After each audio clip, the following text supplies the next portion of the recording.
Hello, welcome back, and a special hello to Scarlett and Sam. If you've lasted with me this far, I'm really impressed. Little House in the Big Woods by Laura Ingalls Wilder. Chapter 11, Harvest. Pa and Uncle Henry traded work. When the grain got ripe in the fields, Uncle Henry came to work with Pa, and Aunt Polly and all the cousins came to spend the day.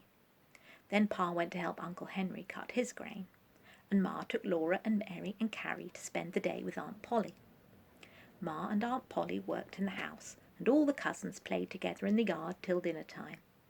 Aunt Polly's yard was a fine place to play, because the stumps were so thick. The cousins played jumping from stump to stump without ever touching the ground. Even Laura, who was littlest, could do this easily in the places where the smallest trees had grown close together. Cousin Charlie was a big boy going on 11 years old, and he could jump from stump to stump all over the yard. The smallest stumps he could jump 2 at a time, and he could walk on the top rail of the fence without being afraid.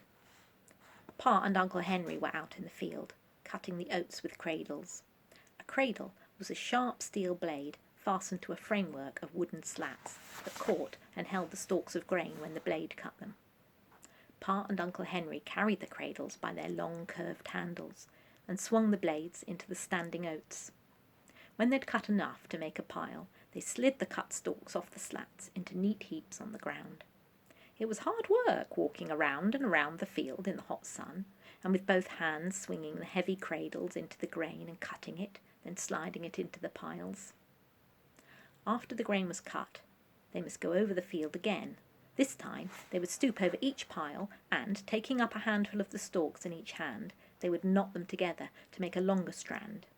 Then, gathering up the pile of grain in their arms, they would bind it tightly around with the band they'd made, and tie the band and tuck in its ends. After they made 7 such bundles, then the bundles must be shocked.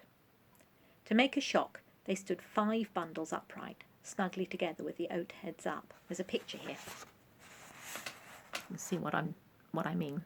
There you go, there's a shock in the background, and there's either Pa or Uncle Henry in the foreground tying one of the bundles. Then over these they put 2 more bundles, spreading out the stalks to make a little roof and shelter the 5 bundles from dew and rain. Every stalk of the cut grain must always be safely in the shock before dark, for lying on the dewy ground all night would spoil it. Pa and Uncle Henry were working very hard because the air was so heavy and hot and still that they expected rain. The oats were ripe, and if they were not cut and in the shock before rain came, the crop would be lost. Then Uncle Henry's horses would be hungry all winter. At noon, Pa and Uncle Henry came to the house in a great hurry and swallowed their dinner as quickly as they could. Uncle Henry said that Charlie must help them that afternoon. Laura looked at Pa when Uncle Henry said that. At home, Pa had said to Ma that Uncle Henry and Aunt Polly spoiled Charlie. When Pa was 11 years old, he had done a good day's work every day in the fields, driving a team. But Charlie did hardly any work at all. Now Uncle Henry said that Charlie must come to the field. He could save them a great deal of time. He could go to the spring for water, and he could fetch them the water jug when they needed a drink. He could fetch the whetstone when the blades needed sharpening. All the children looked at Charlie. Charlie did not want to go to the field. He wanted to stay in the yard and play. But of course he did not say so. Pa and Uncle Henry did not rest at all. They ate in a hurry and went right back to work, and Charlie went with them. Now Mary was oldest, and she wanted to play a quiet, ladylike play. So in the afternoon the cousins made a playhouse in the yard. The stumps were chairs and tables and stoves, and leaves were dishes, and sticks were the children. On the way home that night, Laura and Mary heard Pa tell Ma what happened in the field. Instead of helping Pa and Uncle Henry, Charlie was making all the trouble he could. He got in their way so they couldn't swing the cradles. He hid the whetstone so they had to hunt for it when the blades needed sharpening. He didn't bring the water jug until Uncle Henry shouted at him 3 or 4 times, and then he was sullen. After that he followed them around, talking and asking questions. They were working too hard to pay any attention to him, so they told him to go away and not bother them. But they dropped their cradles and ran to him across the field when they heard him scream. The woods were all around the field, and there were snakes in the oats. When they got to Charlie, there was nothing wrong with him, and he laughed at them. He said, "I fooled you that time." Pa said if he had been Uncle Henry, he would have tanned that boy's hide for him, right then and there. But Uncle Henry did not do it. So they took a drink of water and went back to work. 3 times Charlie screamed, and they ran to him as fast as they could, and he laughed at them. He thought it was a good joke, and still Uncle Henry did not tan his hide. Then a 4th time he screamed louder than ever. Pa and Uncle Henry looked at him, and he was jumping up and down screaming. They saw nothing wrong with him, and they'd been fooled so many times that they went on with their work. Charlie kept on screaming louder and shriller. Pa did not say anything, but Uncle Henry said, "Let him scream." So they went on working and let him scream. He kept on jumping up and down screaming. He did not stop. At last Uncle Henry said, "Maybe something really is wrong." They laid down their cradles and went across the field to him.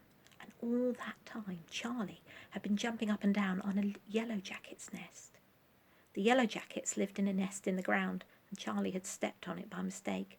Then all the little bees in their bright yellow jackets came swarming out with their red-hot stings, and they hurt Charlie so that he couldn't get away. He was jumping up and down, and hundreds of bees were stinging him all over. They were stinging his face and his hands and his neck and his nose. They were crawling up his pants legs and stinging, and crawling down the back of his neck and stinging. The more he jumped and screamed, the harder they stung. Pa and Uncle Henry took him by the arms and ran him away from the yellow jacket's nest. They undressed him, and his clothes were full of yellow jackets, and their stings were swelling up all over him. They killed the bees that were stinging him, and they shook the bees out of his clothes, and then they dressed him again and sent him to the house. Laura and Mary and the cousins were playing quietly in the yard when they heard a loud, blubbering cry. Charlie came bawling into the yard, and his face was so swollen that the tears could hardly squeeze out of his eyes. His hands puffed up, and his neck was puffed out, and his cheeks were big hard puffs. His fingers stood out stiff and swollen. There were little hard white dents all over his puffed out face and neck. Laura and Mary and the cousins stood and looked at him. Ma and Aunt Polly came running out of the house and asked him what was the matter. Charlie blubbered and bawled. Ma said it was yellow jackets. She ran to the garden and got a big pan of earth while Aunt Polly took Charlie into the house and undressed him. They made a big pan full of mud and plastered him all over with it. They rolled him up in an old sheet and put him to bed. His eyes were swollen shut, and his nose was a funny shape. Ma and Aunt Polly covered his whole face with mud and tied the mud on with cloths. Only the end of his nose and his mouth showed. Aunt Polly steeped some herbs to give him for his fever. Laura and Mary and the cousins stood around for some time looking at him. Here they are. And poor Charlie all wrapped up there. Look at that. He's like a little bundle. It was dark that night when Pa and Uncle Henry came from the field. All the oats were in the shock, and now the rain could come and it would not do any harm. Pa could not stay to supper. He had to get home and do the milking. The cows were already waiting at home, and when cows are not milked on time, they do not give so much milk. He hitched up quickly and they all got into the wagon. Pa was very tired and his hands ached, so that he could not drive very well, but the horses knew the way home. Ma sat beside him with baby Carrie, and Laura and Mary sat on the board behind them. Then they heard Pa tell about what Charlie had done. Laura and Mary were horrified. They were often naughty themselves, but they'd never imagined that anyone could be as naughty as Charlie had been. He hadn't worked to help save the oats. He hadn't minded his father quickly when his father spoke to him. He had bothered Pa and Uncle Henry when they were hard at work. Then Pa told about the yellow jacket's nest, and he said, "It served the little liar right." After she was in the trundle bed that night, Laura lay and listened to the rain drumming on the roof and streaming from the eaves, and she thought about what Pa had said. She thought about what the yellow jackets had done to Charlie.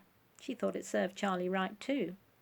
It served him right because he had been so monstrously naughty, and the bees had a right to sting him when he jumped on their home.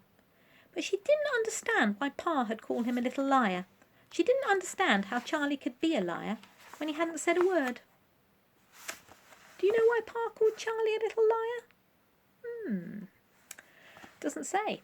Tomorrow I'm back for chapter 12, and then there's only that one and chapter 13 left, and then we finish the whole book. See you then.